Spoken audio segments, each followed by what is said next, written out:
Hey everybody, new school comic book reviews. Okay, before I start talking about the comics, I just want to tell you about maybe a couple of hours ago, before I came in, I was coming home from work and, I went to the bank and, took care of some errands and then I went to the comic book store on the way back home. I'm walking down the street and, I'm just kind of daydreaming, whatever, whatever, whatever. Some dude walks by me. I don't really think anything of it until I start noticing, I'm like, where's this weed smell coming from? And I look ahead of me. It's the dude who just walked by me, has like just lit up a blunt, and he's just smoking it like right out in the open. And what killed me about the whole thing is, I don't care that he was smoking weed, whatever, who cares? But it's like, it's a very busy street. It's roughly around, I don't know, 5 o'clock, 5:30 ish. I mean, it's not like it's 2 a.m. in the morning. It's not like it's some side street. There's cars going back and forth. There's people walking all around, and it's not like the police don't, cruise down that street, because they do. It's a very, very popular, heavy street. And it just killed me that this dude couldn't wait till he ducked through some corner or something to light up his blunt. He was just doing it right there. And, I don't know, it just cracked me up. Okay, I'm not even passing judgment, because after I went to the comic book store, to the liquor store, I got a Cranberita Bud Light margarita with a twist. And see, it's the limited winter edition. See, burrita. And you can see the little snow and whatnot on the can. See here. So yes, I am a big dork. Anyway, some of the comic books I got. Let's start with Wonder Woman 36. All new direction, all new creative team. It's mostly being written by Meredith Finch and her husband David Finch. Let's see here. I saw Agent 42's review on this comic, and he really tore into it. I could see. Well, let's put it this way. With the previous run by Brian Azzarello and Chris Chang, it was almost, Wonder Woman was kind of almost in her own corner. At least that comic, the character was completely different than the way she was being written in the mainstream DC universe. And I was pretty sure that whenever he left the comic, or they finished their run, that whoever took over would try to kind of bring Wonder Woman back to the mainstream. So this issue has, guest appearances by the Justice League and by Swamp Thing, and they don't really ignore what happened in the previous run. But it's pretty obvious they're trying to mainstream it a little bit more. I don't hate this comic as much as Matt did, but I totally get his dissatisfaction with it. It just seemed kind of subpar, you know what I mean? You get I don't know. It just wasn't that great. It's a little bit more in tune to what a more superhero-y type comic, but it just wasn't that great. You got some decent art here from David Finch. I can tell you this. I think David Finch is a really talented guy. I think he's really skilled, and I really, really liked some of the stuff that he did when he was at Marvel. I really dug his Moon Knight. I really dug his Ultimate X-Men. But since the New 52, I was a little bit underwhelmed. Look at this Swamp Thing. I totally dig his depiction of Swamp Thing here. But yeah, I've been kind of underwhelmed with like some of the stuff he's been doing for the New 52. I think the art here is okay, but I'll say this, David Finch has kind of got this reputation as being a semi-cheesecake guy, but you know what? He really needs to be doing like monsters and supernatural stuff. I think that's really his forte. If I was an editor at Marvel or DC, I would totally be trying to get David Finch to be doing like, some monster comics, some, Ghost Rider or Swamp Thing or Ragman or something just really mystery and supernatural oriented. You know what I mean? But all in all, I'll probably give Wonder Woman a couple more issues, but not a great start. I don't think it's the worst comic book in the history of everything, but yeah. Next comic, Spider-Woman #1. Speaking of controversial artists, this one is written by Dennis Hopelin and the art is by Greg Land. Everybody knows the internet meme about Greg Land tracing porn. I actually think people are a little bit hard on him as far as that's concerned.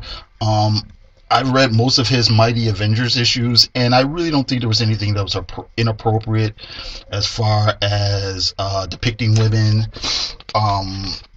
This issue is the art's okay. Again, I don't think there was anything too inappropriate. I think the worst part of any of the art that he did here is actually on the cover. It's like, what's up with this perspective? I mean, I know what is supposed to be going on here, but it almost looks like Jessica Drew has like stumps, you know? It's like, where's the rest of her legs at? You know what I mean? But anyway, I think the drawback for this first issue is that it is pretty much a tie-in to the Spider-Man Spider-Verse event, and it's not an event that I'm really reading much. But the thing is, you really don't get a sense of who Spider-Woman is on her own. She's basically, excuse me, she's basically teamed up with this new character called Silk and Prohibition Spider-Man from the 30s, Spider-Man Noir, and not a bad comic book, but is somebody who's just jumping in and says, oh wow, you know, somebody who doesn't know who the character is going to be pretty confused if they pick up this issue and think, okay, I'm going to get the start of a story. You're actually pretty much in the middle of some bigger other story. And again, I think that's kind of a drawback. Next comic, Storm, written by Greg Pak and art by Victor Ibanez. I actually kind of liked it. It's basically the next part of a story where Storm is taking care of some of Wolverine's unfinished business, and she runs across Yukio, who is kind of moderating this sort of underground warlord clan in Las Vegas. And basically the way they settle disputes is they have their strongest warriors go against each other, and Storm is there, and she kind of takes the place of Yukio's warrior and tries to get them to see the error of their ways, try to get them to change their ways, you know, settle their disputes peacefully and whatnot. The art's okay, the story's okay, the pacing's good. Not groundbreaking, but entertaining for what it is. I think the previous issues of Storm, the stories seemed kind of light in the sense that they really didn't seem to be about very much other than Storm just flying around doing good deeds. And I think that's a good direction you could take a character like Storm in, but it just felt like the comic was killing time. Like there was really no real big drama. This is part of a bigger story, and I think it seems a little bit weightier, and it seems like we're getting something a little meatier finally. I hear this comic isn't doing really well, and that's a shame, seeing as Storm is like one of Marvel's more recognizable female characters. And I don't know, I'm a little bit shocked. It could be because right now Marvel's in the middle of this glut of brand new superheroine comics, and maybe it's getting lost in a shuffle. I don't know. Oh, this is also pretty interesting that this cover here is pretty much a homage / parody of the first issue, the cover of the first issue of Wolverine's ongoing that was drawn by John Buscema back in the day. Alright, the next comic I have is New Avengers number 26, story by Hickman and art by Kev Walker with inks by Scott Hanna. Um, Finally, we're starting to get into the home stretch of the whole Illuminati Inscursion story. Basically, Tony is gone missing. The other members of the Illuminati aren't too sure what's going on, and we find out the cabal, that is all the evil world breakers or whatever, they're up to something, and we find out Black Swan is still trying to push forward with her own personal agenda. And yeah, I don't want to give too much. Oh, and Doctor Doom is doing some of his own scheming and dreaming, so I don't want to give too much of the comic away, because it is one of these kind of slow burn comics. You recap it, you've kind of much given everything away. But I liked it. I was disappointed with the slow burn a few months back, but then, or I should say, maybe about half a year ago. But the last few months it's picked up, and like I said, I think we're starting finally getting to the third act, and I enjoyed it.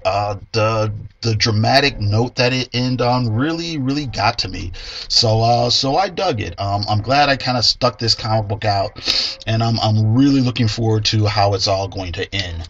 Other comic books I got were, but have not read yet. Got the most recent issue of Daredevil. Dr. Mirage #3 from Valiant. I'm way behind in this comic. I've got #2. I haven't read that one yet. Astro City 17. It looks like there's a different artist. Brent Anderson didn't do the art on this. Who's the artist?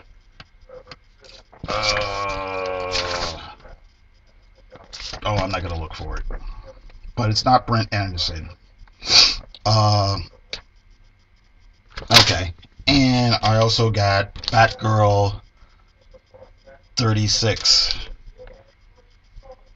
So that's it. I gotta thank you very much for listening. I'm gonna try a little bit harder to get another video out before the next few days. I know I said that last time I did a video, but I just got too busy. But this time I've got a couple days off from work, straight and away. So provided I'm not hungover all this weekend, I'll definitely get at least one other video up. So once again, thanks for listening, and you have a good day.